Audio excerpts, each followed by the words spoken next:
Aujourd'hui, on va s'entretenir, on va donc parler de la carte nationale d'identité ivoirienne. Voyez-vous, j'ai fait quelques petites recherches avant de commencer ce live et j'ai découvert qu'en fait, la carte nationale d'identité ivoirienne coûtait 1250 francs. Voilà. Ça coûtait juste 1250 francs jusqu'en 2014. Bien sûr, en 2000, quand Laurent Gbagbo est arrivé au pouvoir, ceux qui ont les pétitionnaires, pour la plupart, pour une grande partie en tout cas, n'ont pas eu cette carte pour plusieurs raisons. Je pense qu'il y a eu, si vous vous rappelez, nous on se rappelle confusément parce qu'à ce moment, bien sûr, on n'était pas encore dans le milieu de la presse, donc on se rappelle un peu confusément. Des cartes d'identité éditées à Beaunois s'étaient retrouvées à Gorogo, ainsi de suite. Il y avait une sorte, si vous voulez, de machination politique autour des cartes d'identité. Et il est vraiment important qu'en Côte d'Ivoire, on sorte de la politisation des cartes nationales d'identité. Vraiment, c'est un document administratif. Et il est inconcevable qu'on songe à donner une identité aux Ivoiriens seulement à l'approche d'une présidentielle cruciale. Rappelez-vous, en 2015, il n'y avait pas d'opposants importants contre le président Alassane Ouattara. Le problème des cartes d'identité ne s'est pas posé. Mais en 2020, parce qu'on a une élection cruciale importante, eh bien, on aura un problème de carte nationale d'identité. Nous devons sortir de la politisation de la carte nationale d'identité. Et donc, depuis 2014, la carte nationale d'identité est à 5 000 francs en réalité. Voilà, 5 000 francs en réalité. Et bien sûr, en 2014, il avait été pris cette décision aussi, si vous voulez, d'augmenter les frais de l'attestation d'identité. Je n'ai jamais compris la politique de l'attestation d'identité. La politique de l'attestation d'identité au détriment de la politique de la carte nationale d'identité est une arnaque. Pourquoi est-ce qu'il faut pousser le citoyen ivoirien à privilégier un document temporaire qui coûte manifestement cher, puisque on fournit les mêmes documents, à savoir un extrait de naissance, une carte nationale, un certificat de nationalité, et puis une pièce d'identité de l'un des parents. On fournit donc les mêmes documents pour établir une attestation d'identité que pour établir une carte nationale d'identité. Alors, pourquoi privilégier une politique de l'attestation d'identité au détriment de la politique de la carte nationale d'identité? Je vous l'ai toujours dit, quand vous voyez une autorité publique, politique ou, si vous voulez, n'importe quelle autorité faire compliquer ce qui est simple, c'est que cette personne a un agenda. Et je vais démontrer l'agenda dans les minutes qui suivent. Alors, on a privilégié la politique de l'attestation d'identité, alors qu'on fournissait les mêmes documents pour avoir une carte nationale d'identité. Parce que justement, les gens étaient en train de préparer ce qui arrive. Et donc, la deuxième information, c'est que depuis la fin de l'année dernière, l'Office national d'identification de M. Diakaldia Konaté,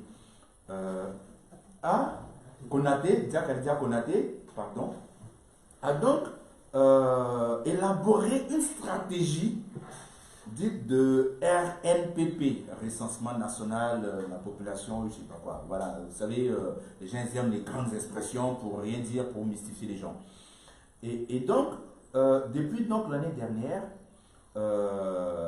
l'ONI a donc élaboré ce document que j'ai retrouvé. Alors, ce document, figurez-vous, cette politique de recensement de la population coûte au bas mot 460 milliards de francs CFA. 460 milliards de francs CFA.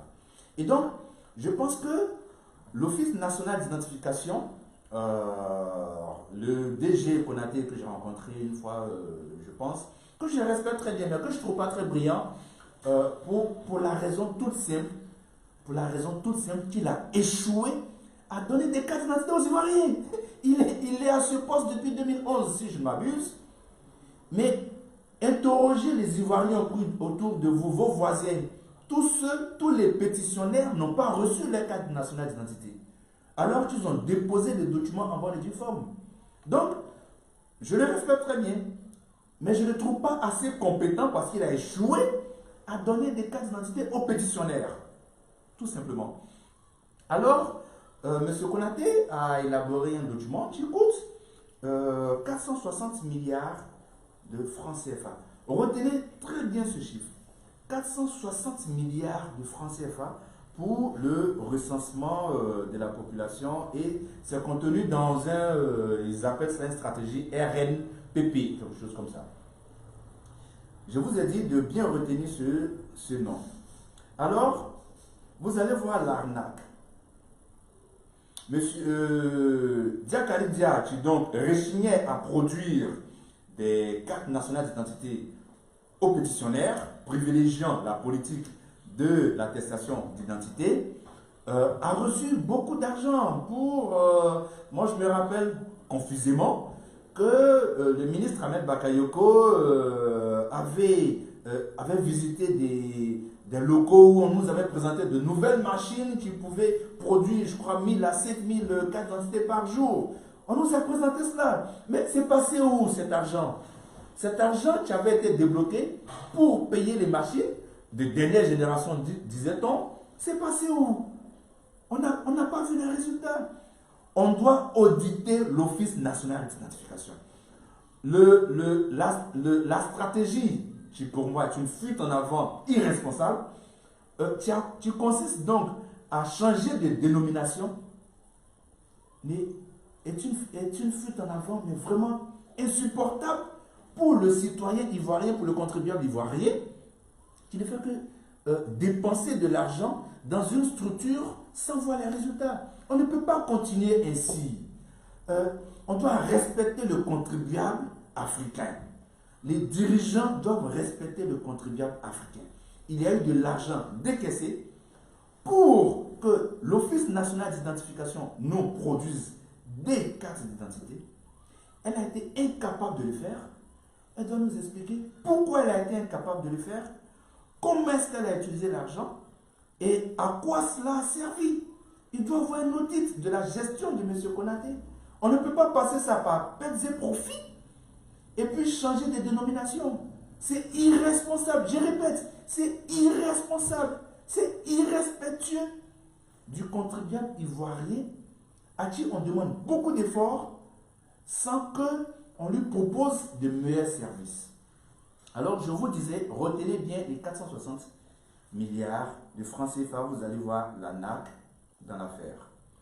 Alors, il y a donc quelques 2-3 mois, si je ne m'abuse, on nous a dit, en avril en tout cas, il y a eu un communiqué du Conseil des ministres nous apprenant que l'identification avait été confiée à une entreprise belge. Une entreprise belge qu'on appelle, je crois, Semlex, quelque chose comme ça. Alors, vous verrez bien ce que j'appelle arnaque, parce que pour moi, l'arnaque, elle est d'abord morale, avant d'être, si vous voulez, financière et autres. Mais le marché que Semlex, l'entreprise belge, donc, a raflé, imaginez combien ce marché coûte. 790 millions de dollars. 790 millions de dollars. Quand vous convertissez les 790 millions de dollars en francs CFA, vous avez 460 milliards.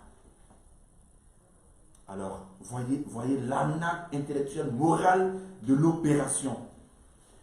Une entreprise nationale vous dit qu'elle peut établir des des cartes nationales d'identité aux Ivoiriens à 460 milliards de francs CFA.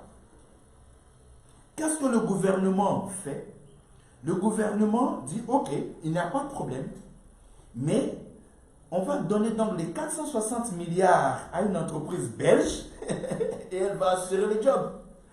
Non, sérieusement, est-ce que cela est normal? Cela n'est pas normal. Mais moi, je vous invite à aller au plateau pour voir l'imprimerie nationale. Mais, voyez-vous, l'imprimerie nationale, c'est une injure. L'imprimerie nationale est dans un état de délabrement, mais insupportable. Pensez-vous qu'avec les 460 milliards, parce que dans le projet de l'ONU, eh bien, les 460 milliards de projets incluaient l'acquisition de matériel. Alors, le gouvernement ivoirien décide de donner ce marché à une entreprise belge qui va donc se doter en matériel, mais va se contenter de produire les cartes d'identité aux Ivoiriens et va utiliser ce matériel pour son propre compte. Alors que ce matériel aurait pu servir pour la Côte d'Ivoire, en Côte d'Ivoire, et même qu'on aurait pu rafler d'autres marchés africains parce qu'on avait la technologie. Voilà ce que j'appelle l'arnaque.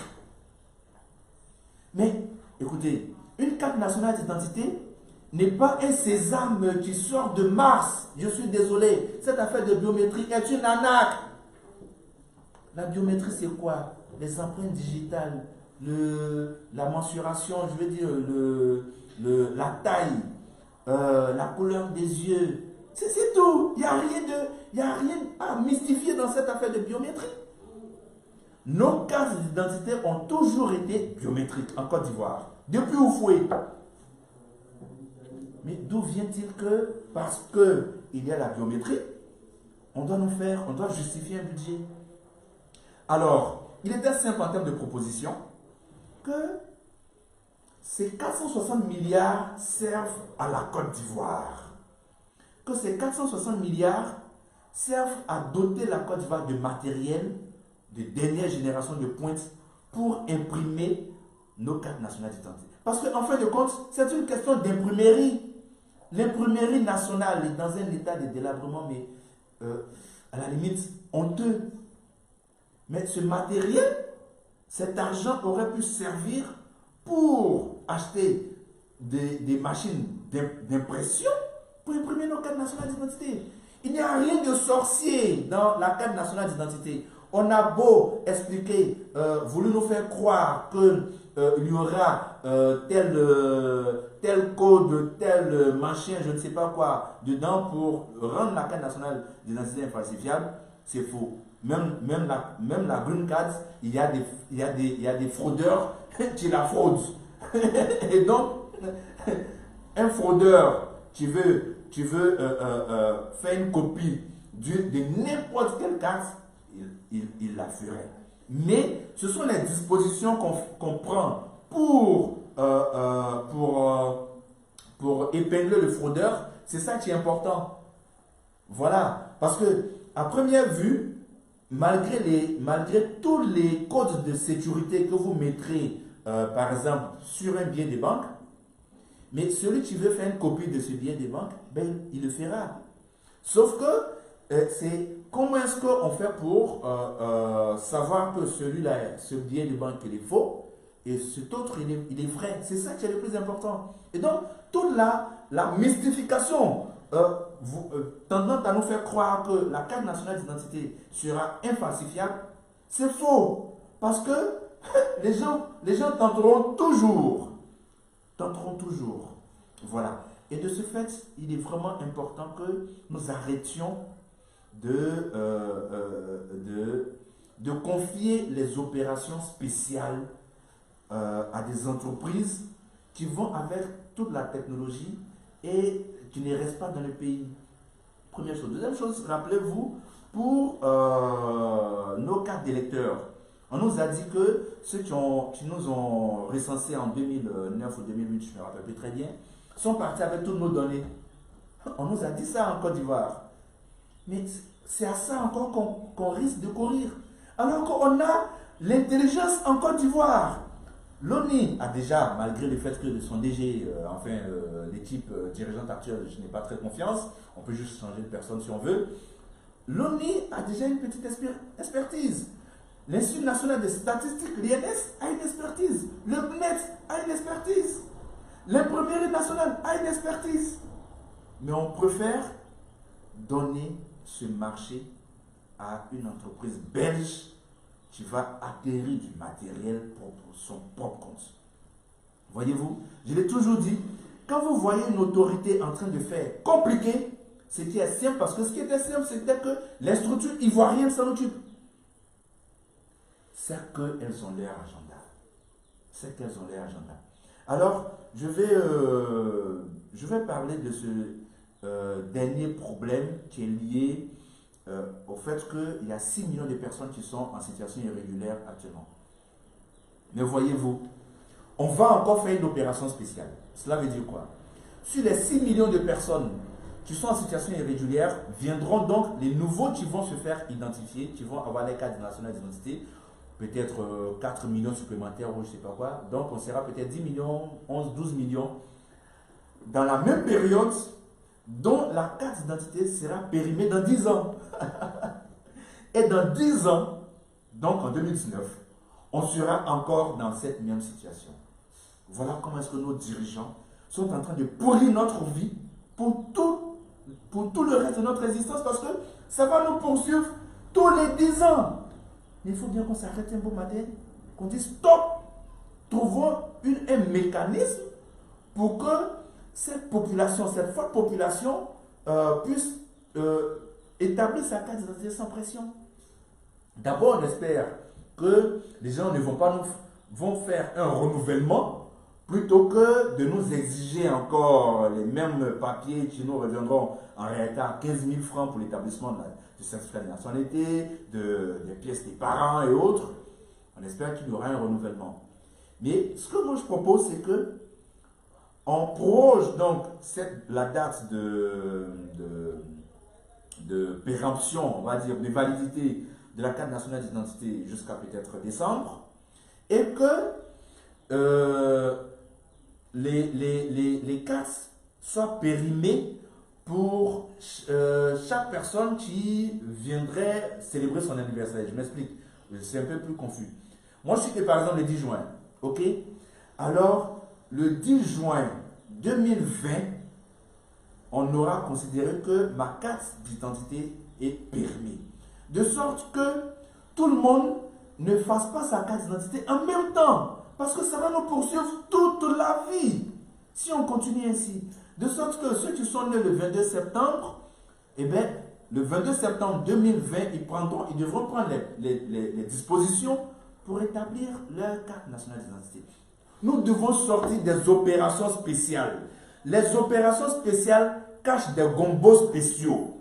Voilà la réalité. En Côte d'Ivoire, on est tout le temps en train de chercher à faire des gombos. À manger sur le dos du contribuable.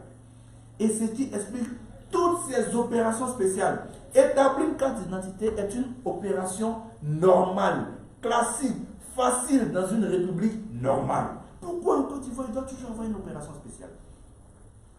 Et donc, je propose vraiment très sérieusement qu'il y ait une réflexion profonde sur cette affaire de carte nationale d'identité. Parce que si les députés ont voté non à la gratuité, c'est parce que eux aussi, les députés du RHDP s'entend, c'est parce que eux aussi, ils ont leur agenda. Retenez-le très bien, écrivez, faites des captures si vous voulez. Retenez-le très bien. Bientôt, vous allez voir les cérémonies politiques du RHDP pour donner pour financer les cartes nationales d'identité pour leurs militants. Mais ça encore, où est-ce qu'ils vont sortir cet argent? Le député va faire un budget qu'il va présenter à telle autorité, tel ministre, tel premier ministre, tel président d'institution. Et chacun à son tour va faire un budget. pour soi-disant financer les cartes d'identité de leurs militants. Et chacun va s'arranger pour enlever un zéro chaque fois. Voilà comment est-ce que les gens vont s'enrichir jusqu'en 2020 sur le dos de l'opération spéciale de la carte nationale d'identité. Je le répète, commençons à respecter les Ivoiriens. Commençons à avoir la fibre patriotique pour privilégier l'intérêt de la masse, des masses. Les intérêts des élites, vous êtes bien payés, vous avez de très bons salaires, de grands salaires, de gros salaires. Mais ayez pitié des pauvres populations. Ayez pitié des pauvres populations. Je souhaite vraiment qu'une réflexion profonde, un dialogue vraiment inclusif puisse être mené sur le problème de la carte nationale d'identité. Parce que nous allons monter encore cette opération spéciale pour nous rattraper encore dans 10 ans avec non pas 6 millions à identifier, mais peut-être 10, 15 millions encore à identifier. Et on partira d'opération spéciale en opération spéciale. Donc voilà un peu ce que je voulais dire sur le problème de la carte nationale d'identité. C'est notre premier live, hein, si vous voulez, en termes de... Depuis qu'on a commencé ce programme. De plus en plus, on sera avec vous, on va échanger avec vous. Et sur des sujets qui touchent à la vie de la nation, sur des sujets qui fâchent. Et comme vous le savez, je continuerai de donner mes opinions déplaisantes. Merci.